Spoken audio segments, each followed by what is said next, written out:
why always the students are to suffer. This is very harsh for us. I don't know what to do next. Obviously, the system has failed, and that failure is showing up in all the turbulence that's been going on. The system has to be questioned. These things will again happen. If not in this way, then in some other way.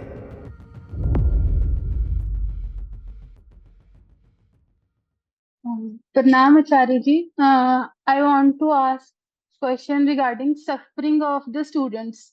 Tomorrow I was about to give my NEET PG exam at 9 a.m. But today, 1 hour back at 10 p.m., NMC announced that exam is postponed and no new date is yet announced. Reason may be ongoing NEET UG scam. So my question is why always the students are to suffer? This is very harsh for us. Means I am thankful to Acharya Ji that I don't got panicked so much, but still we are suffering. So I want some. I don't know what to do next. Yes, you must not suffer. See, first of all, it's not as if life is specifically targeting you or the student community.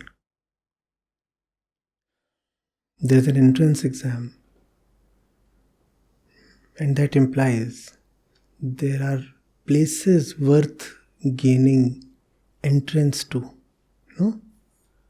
So the nation has raised a lot of good institutions for you students. Right? That does not mean that the society or the country wants its students to suffer.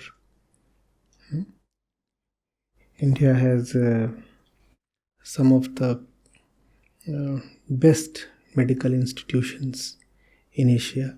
We need many, many more of them, but still, we can be proud of the ones that we already have. So there are things that you can feel satisfied about and proud of. It's just that what is already available to us is taken for granted, and things that don't go our way, they disturb us. That's natural, prakritic human tendency, right? Now, what to do in this situation? You had an important exam the next day, and then suddenly you have probably been told that the exam has been postponed. It's been postponed. See, that's the way of life. If I were to talk to the authorities, I would question them. I would ask them, why are you putting these youngsters through needless trouble? But since right now I'm not talking to them, so no point just blaming them. Obviously, the system has failed, and that failure is showing up in all the turbulence that's been going on. It's been, I suppose, 3 weeks now or something. 4th, just a little less than 3 weeks. 4th of this month, your results were announced. And that's when the whole cycle of agitation and outrage began. So obviously the system has to be questioned. And were I in front of those who run the system, I would probably question them quite harshly. But they're not here, right?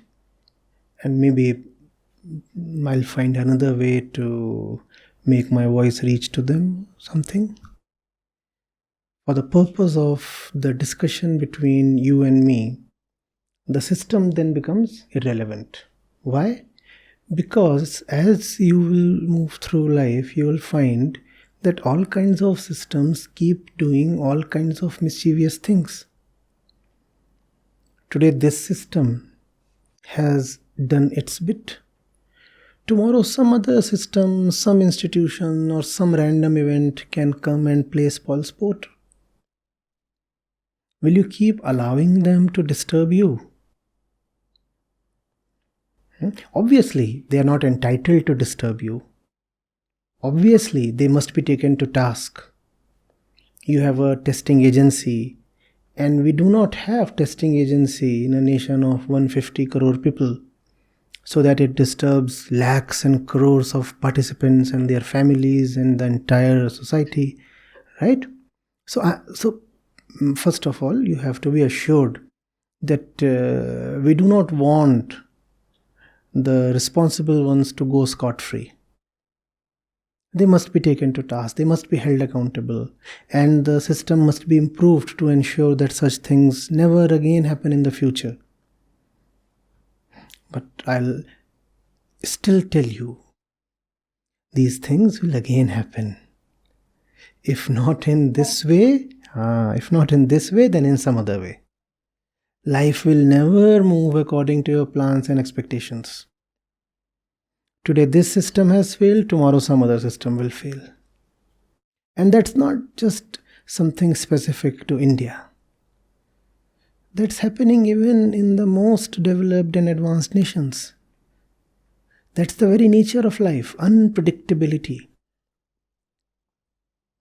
So what will you do when all these bad things again happen to you? Will you allow them to get to you, own you, rule your mind, make you go mad? Will you allow them? It's just external source. Right. So that's what we have to learn. Even if we make the best of systems, still they will go awry. Though that does not mean that we should not try to improve our systems and such things. I'm repeating that for the fourth time probably. We should try to improve whatever we can. But in spite of all the improvement, things will go wrong at times. So internally we have to develop ourselves in a way that when things do not go our way, we still remain steadfast. Nothing on the outside should be allowed to become so powerful that it starts ruling our insides. Are you getting it? Life can be ruthless. Life is ruthlessly impartial. It cares for nobody. Because to life, you and I don't exist. To life, only the totality of life exists. Are you getting it? You and I are nobodies. If something wrong happens to you, something wrong happens to me, life, existence, prakriti, they're not going to remorse over it. What matters to life is just the totality of everything. And the totality of everything remains the same. So life never loses out on anything. It's just that something today is manifest, tomorrow it becomes unmanifest, but the total of manifest plus unmanifest remains the same. Life doesn't lose out on anything. Yeah, the manifested part declines. So the manifested crowd might start wailing, oh no, we made a loss. But when it comes to life, life says one form has just changed into another form. The totality has remained the same. So life never bothers for individuals. Life is utterly ruthless and it can do really bad things. But we are not supposed to let things go bad for us, or are we? No, we aren't. So what will we do? We'll make ourselves life-proof. Let life do whatever it wants to do. I'll still remain joyful within. I'm not talking of some utopian ideal state that is unattainable. Obviously, if things go bad, we feel bad, we get tense, we also get angry, we get sad. These things happen, obviously. But a point should remain within, utterly untouched. Tension should not percolate beyond a limit. Your essential peace has to be safeguarded. Things went my way, fine, I got excited, I celebrated. But even the celebration should not reach your core.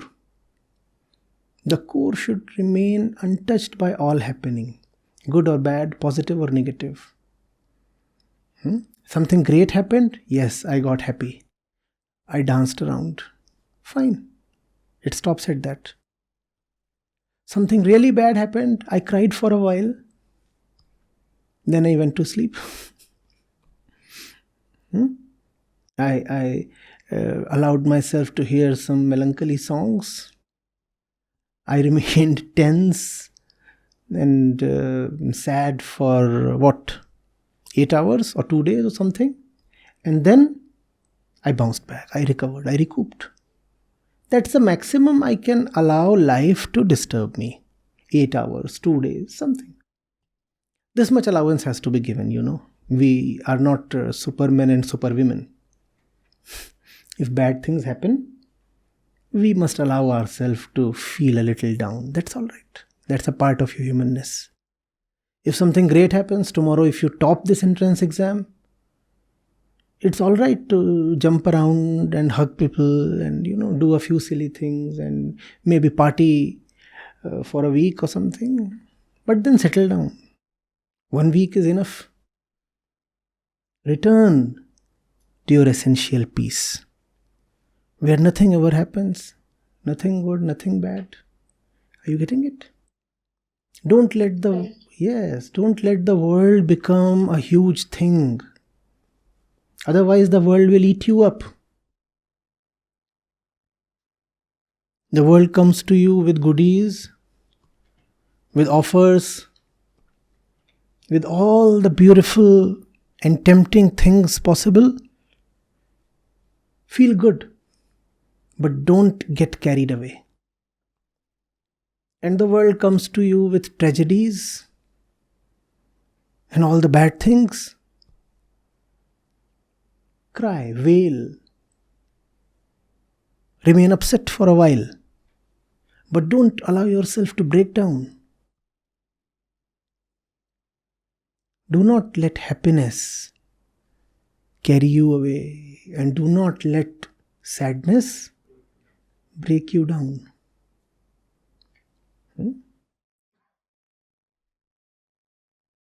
Participate in the world. The happiness, the sorrow, the laughter, the merries, the arrivals, the departures. But do not get possessed by the world.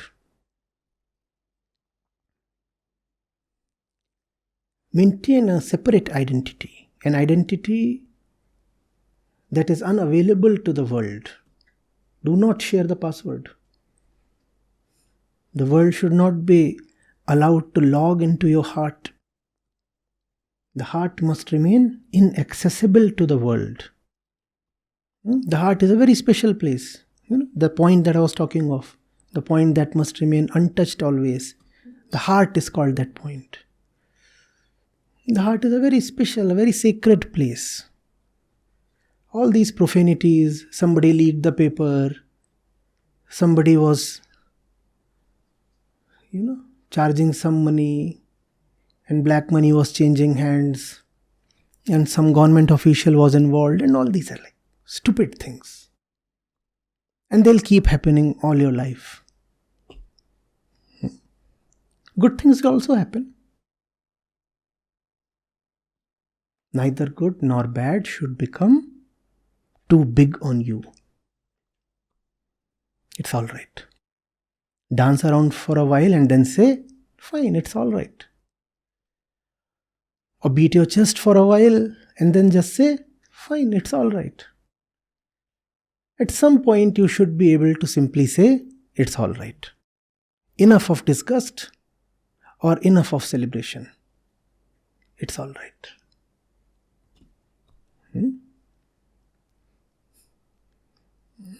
I haven't said anything of any value, right? This won't help you with your marks, but that's the maximum I can offer. Thank Just download the Acharya Prashant app, and there you go to the community section, and you have live testimonials streaming in at the rate of 1 every 5 minutes. I'm seeing lives change in thousands, if not millions, every day in front of my own eyes. We are doing it. Right. We have actually done it. Join the community of more than 2 lakh participants on the Acharya Prashant app. Your first month is completely free. You'll get full access to Gita Mission. On the app, you will get regular live sessions, daily exclusive conversations with Acharya Prashant, access to the vibrant Gita community, wisdom exams, curated news, audiobooks, quotes, and much more. Search Acharya Prashant on Google Play Store or Apple App Store and download now.